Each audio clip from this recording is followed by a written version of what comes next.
Hi friends, welcome to ARP coin channel. இந்த வீடியோவில் நம்ம எதை பற்றி பார்க்க போகிறோம் என்றால் 50 பைசா நாணயத்தை பற்றி பார்க்க போகிறோம். வாங்க வீடியோக்குள்ளே போவோம். இந்த நாணயம் 1999ஆம் ஆண்டு அச்சிடப்பட்ட 50 பைசா நாணயம். வருடத்திற்கு கீழே ஸ்டார் குறியீடு உள்ளது. ஸ்டார் குறியீடு இருந்தால் அந்த நாணயம் ஹைதராபாத் மின்ட் நாணயம். இந்திய பாராளுமன்றம் படம் போட்ட நாணயம். இந்த நாணயம் பின்புறம் 50 பைசா இந்தியா என்றும் பாரத் இந்தியா என்றும் அசோக முத்திரையுடன் அச்சிடப்பட்டுள்ள நாணயம். இது போன்ற நாணயங்கள் தற்சமயம் புழக்கத்தில் இல்லை என்றாலும் இது போன்ற நாணயங்கள் சேகரிப்பாளர் மத்தியில் நல்ல மதிப்புண்டு. இது போன்ற நாணயம் உங்கள் கையில் இருந்தால் இந்த நாணயம் எவ்வளவு விலை போகும் என்று இந்த வீடியோவில் பார்க்கலாம்.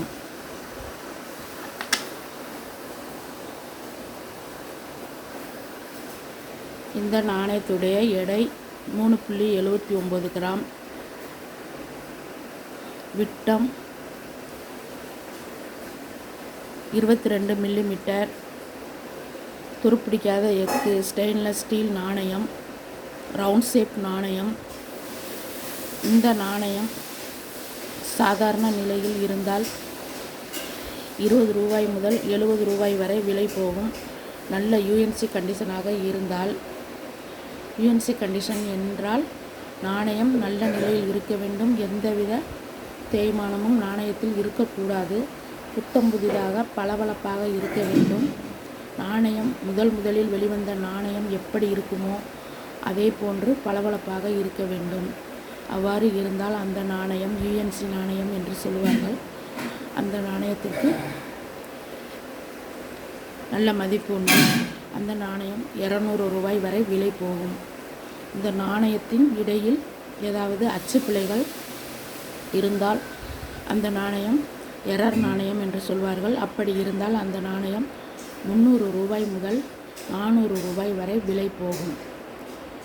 அச்சு பிழைகள் என்றால் இதில் உள்ள சைஸ் எல்லாம் கொஞ்சம் மாறி அதாவது தவறுதலாக காயின் அச்சிடப்பட்டிருந்தால் அந்த நாணயம் எரர் நாணயம் என்று சொல்வார்கள். அப்படி இருந்தால் அந்த நாணயம் 300 ரூபாய் முதல் 400 ரூபாய் வரை விலை போகும். இது போன்ற நாணயங்களை விற்பனை செய்ய நல்ல விற்பனை தளங்களும் உள்ளன. coinbazaar.com, ePay.com போன்ற வெப்சைட் தளங்களில் நாணயங்களை விற்பனை செய்யலாம். அதில் விற்பனையாளராக பதிவு செய்து உங்களிடம் இருக்கும் நாணயத்தை விற்பனை செய்து கொள்ளலாம். இதுவரை எங்களுடைய சேனலை சப்ஸ்கிரைப் பண்ணாமல் பார்த்து கொண்டிருந்தால் சப்ஸ்கிரைப் பண்ணுங்கள். இந்த வீடியோ பிடிச்சிருந்தால் சப்ஸ்கிரைப் பண்ணுங்கள், லைக் பண்ணுங்கள், கமெண்ட் பண்ணுங்கள். உங்களுக்கு தெரிஞ்ச நண்பர்களுக்கெல்லாம் ஷேர் பண்ணுங்கள். நன்றி, வணக்கம்.